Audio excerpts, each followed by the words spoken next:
Marriage એટલે direct ફાંસો ખાવો, કોઈને કીધા વગર ખાવો, અચાનક ખાઈ નાખો, એનું નામ લવ મેરેજ. અને એરેન્જ મેરેજ એટલે હું ખબર છે, વ્યવસ્થા કરીને ફાંસો ખાવો, બાકી ખાવો તો ખરો હોય.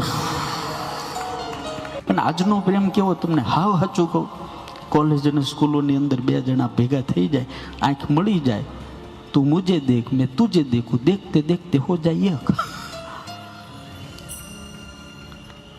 પેલા પ્રેમમાં પડે, પછી વેમમાં પડે, ને પછી બે જણા ભેગા થઈને ડેમમાં પડે.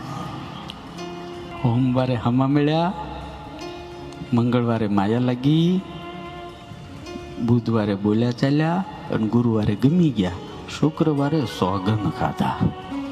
હનુમાનજી મહારાજ અતુલિત બલ છે. હરિપ્રકાશ સ્વામી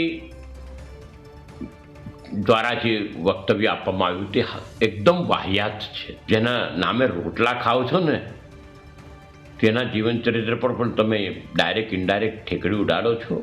આ ચલાવી લેવામાં નહીં આવે. આ બાબતે વિરોધ પણ થશે, અને સાથે સાથે સમાજમાં દરેક લોકોએ આ બાબતે જાગવું જોઈએ. આટલી લોકો સાંભળે અને તાળી પાડે યોગ્ય નથી.